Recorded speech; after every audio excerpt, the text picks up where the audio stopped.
Hey, James. Say it again. All right, so I have been preparing this for a little while. So I've been working on the steps with my sponsor, and I came across this the other day in the book, and I have been preparing this.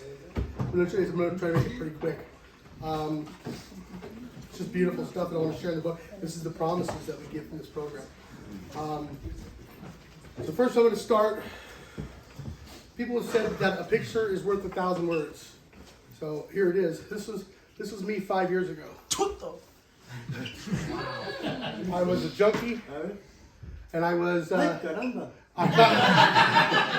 was up for 2 weeks there, and I had abscesses growing in my cheek, in my chin, or down here in my knee, all over my face. That's when we wound up getting back together. God kind of had a 4-hour drive. 4-hour drive to pick her up. It took me 3 days to get there. Yeah, and a welfare check from the police. Anyways, that was a helpless addict that he needed a shot like every, I don't know, maybe 2 hours or so. I didn't have any regard for her feelings, even when she came back. I don't feel I had any regard for her. My high came first, you know. I remember me and my best childhood best friend. There's the insanity too. The guy beat me so bad when I was a kid. Like he swelled this eye shut, broke my nose, kicked my teeth through my lips, kicked me in the chest 3 times, it split open, and I was bleeding down my stomach. Barely made it out of that house. But I get loaded, I go back there. Anyways, so yeah, and that's our stepbrother. Small world. Anyways, so I think we were going through about 3 grams a day there. Which is far too much, and that's why I was getting all the abscess. So to go from there to now, I want to say here on the 7th, I'll have 8 months on the 7th of February. March. 8 months? 8 months. I have never made it a year since I was 16 years old, and I'm 39 now. I'll be 40 in August. So the difference between I've been coming to meetings for 20 years, and I've never made it this long.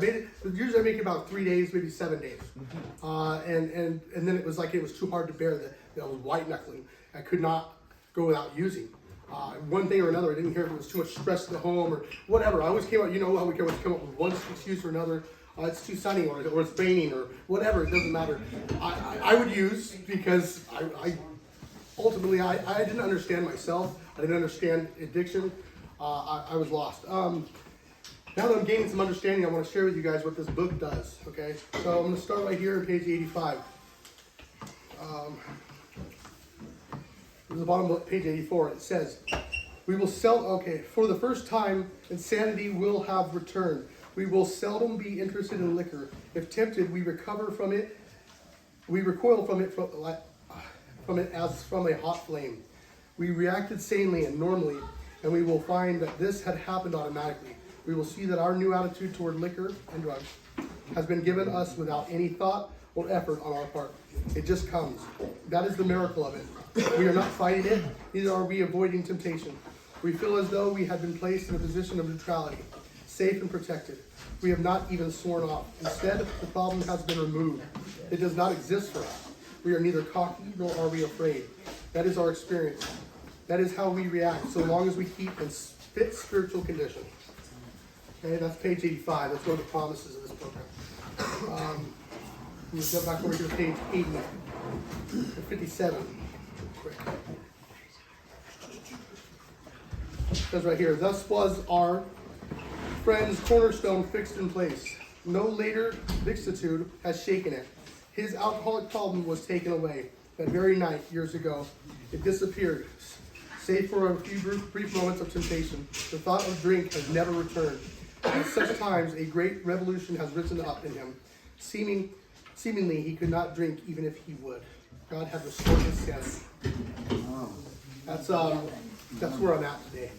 When I have, because I find this idea on my knees and pray and to ask God to remove the obsession to use the drink, and started working this program.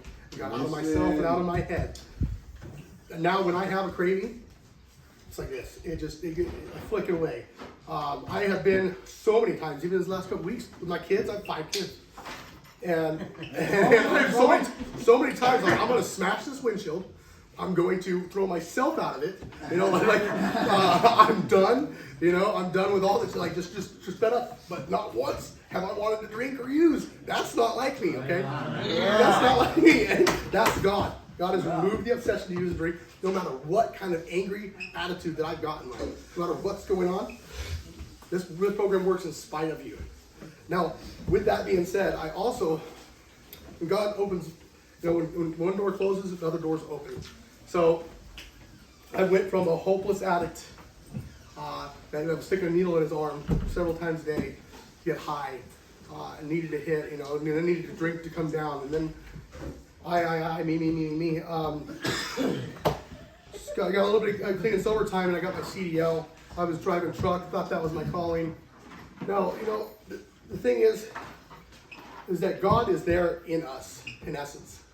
He is inside of us. And we see that when we get clean and sober for a little while, we can see that He's with us because we start to believe in ourselves. And here's something that just keeps happening, going back and forth. I believed in myself for a little while when I was going to Turning Points back in 2018. 17. And I started this potpourri business. And I was like, oh God. And I was even told, like, the head guy went and bought me a table so I can make my own potpourri table. And he believed in me. So I started on it. And then as soon as I relapsed, I didn't believe in myself anymore. So I laid off of it. And so I'm learning throughout this, you know, with believing in myself, I'm actually starting back. And not only have I started back, but I'm actually took a step further. I'm on my way now. This is my patent book. I have gotten with an attorney here just in the last month. And they talked to the attorneys. I paid a certain fee. And they said that my ideas are patentable. I now have my own invention of a shaker machine and a whole business for making cinnamon scented potpourri. Actually, scents for potpourri for every season of the year. And so now I'm going to have a patent idea, God willing, and my stuff is going to be broadcasted on the press release and in Las Vegas and all over the place. And that is, I owe it all to this program and to God. That's all I got.